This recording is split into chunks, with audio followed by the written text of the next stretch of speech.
warahmatullahi wabarakatuh. Alhamdulillah, kabar hari saya sehat. Saya sudah siap untuk diwawancarai. Silakan Ibu. Baik Bu, saya hari ini kan akan mewawancarai Ibu tentang pengambilan keputusan berbasis nilai kebajikan sebagai pemimpin. Yang ingin saya tanyakan Bu, yang pertama, selama ini bagaimana Ibu dapat mengidentifikasikan kasus-kasus yang merupakan dilema etika atau rujukan moral?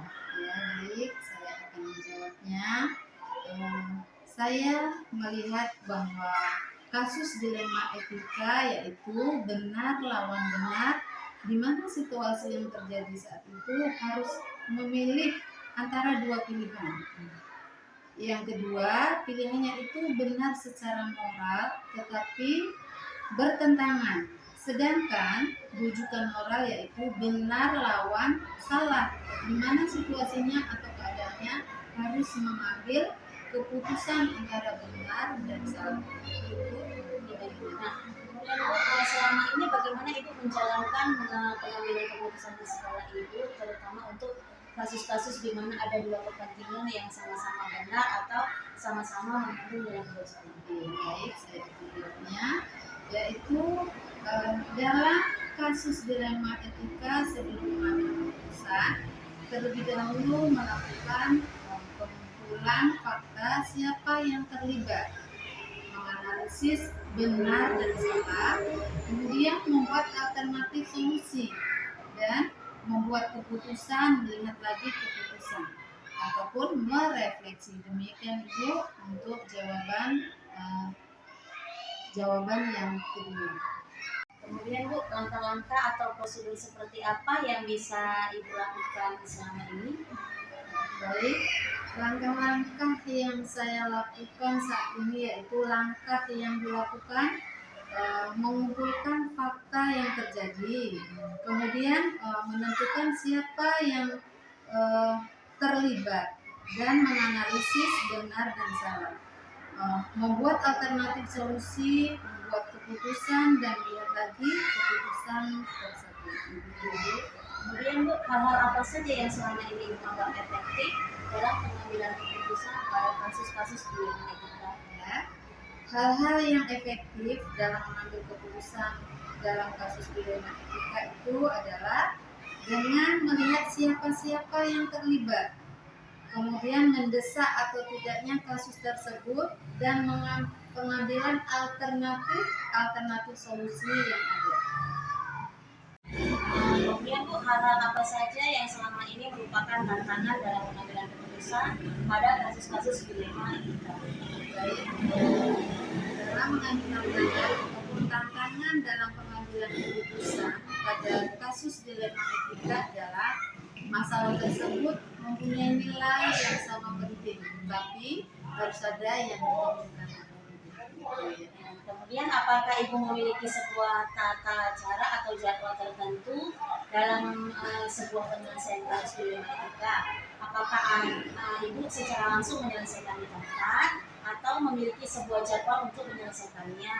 Kemudian bentuk atau prosedur seperti apa yang akan Ibu jalankan?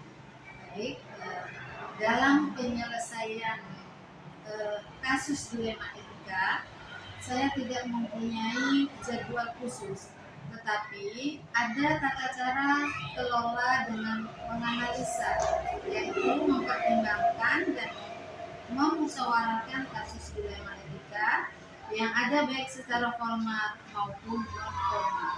Ya, Bu.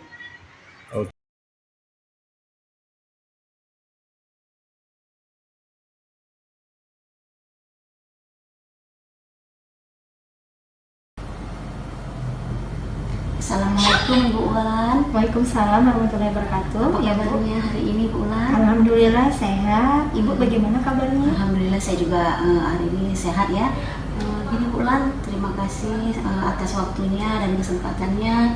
Hari ini saya ingin mewawancarai Bu Ulan yaitu tentang pengambilan keputusan berbasis nilai-nilai kebajikan sebagai pemimpin. Iya baik Ibu, silahkan. Begini Bu Ulan, pertanyaannya yaitu Ya. selama ini bagaimana Ibu Ulan dapat mengidentifikasikan kasus-kasus yang merupakan dilema etika atau rujukan moral? Baik Ibu, sebagai seorang pemimpin di satuan pendidikan, pastilah ada terdapat permasalahan-permasalahan ya Bu. Salah satunya adalah ketika menemukan permasalahan yang kedua-duanya itu benar, yang disebut dengan kata lain itu dilema etika, atau salah satunya itu ada yang benar dan ada yang salah, atau disebut dengan rujukan moral, seperti itu. Oke. Berikutnya Bu Ulan, selama ini bagaimana Ibu menjalankan pengambilan keputusan di sekolah Ibu, terutama untuk kasus-kasus di mana ada dua kepentingan yang sama-sama benar atau sama-sama mengandung nilai kebajikan? Ya, baik Ibu. Selama ini saya akan mencoba mempertimbangkan dulu kedua hal yang sama-sama memiliki faktor yang sama antara pihak yang satu dengan pihak yang sama, ataupun misalnya ada kepentingan individu yang mengandung nilai ada kebenaran dan juga salah satunya itu mengandung benar dan benar seperti tadi ya Bu. Jadi itu dipertimbangkan dulu manakah yang lebih berdampak untuk saat ini ataupun seterusnya, seperti itu. Oke, terima kasih Kakak. Begini Bu Ulan, langkah-langkah apa atau prosedur seperti apa yang bisa Ibu lakukan selama ini? Jadi langkah yang pertama itu kita lihat dulu Bu, apakah berdasarkan dengan kepentingan peserta didik.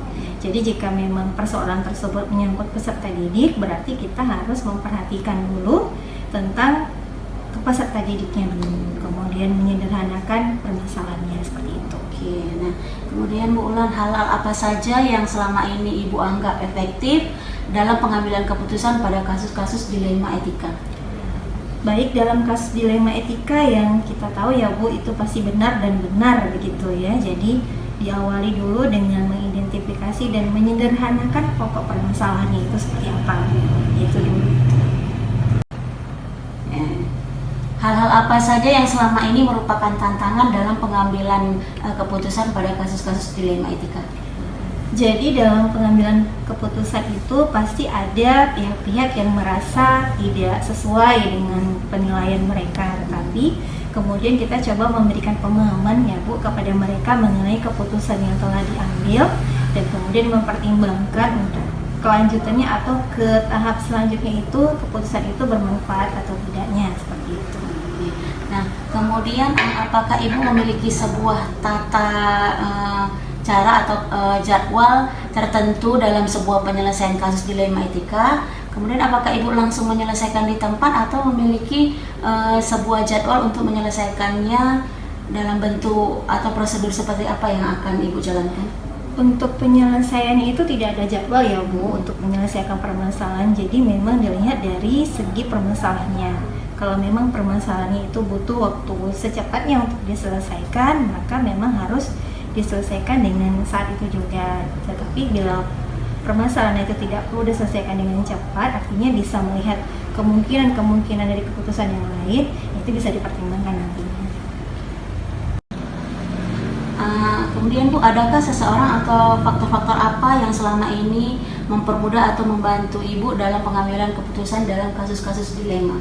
Baik Bu, komunikasi ya Bu yang penting, komunikasi dengan seluruh warga sekolah dan pada pihak-pihak yang memang memiliki kepentingan dengan persoalan atau pengambilan keputusan tersebut ya Bu. Artinya komunikasi yang penting dari semua pihak dan juga para guru dan juga orang-orang yang terkait di dalam permasalahan tersebut, begitu. Nah, pertanyaan terakhir nih Bu, Iya. dari semua hal yang telah disampaikan, pembelajaran apa yang dapat Ibu petik dari pengalaman Ibu dalam pengambilan keputusan dilema etika? Baik Ibu, yang pasti yang pertama adalah ketika menemui suatu permasalahan itu kita memang harus lebih dahulu mengidentifikasi ya Bu bentuk persoalan itu sendiri, kemudian kita coba mengkaji ulang tentang pengambilan keputusan yang sudah diambil, mengkaji ulang kembali, mengkomunikasikan kembali sampai memang benar-benar keputusan yang kita ambil dapat dipertanggungjawabkan dan dapat bermanfaat untuk kepentingan yang akan datang. Seperti itu. Terima kasih banyak Ibu Ulan atas waktunya. Nah, saya sudah dapat penjelasan dari Ibu ya. Nah, terima kasih Bu Ulan. Sama-sama Ibu. Assalamualaikum. Waalaikumsalam warahmatullahi wabarakatuh.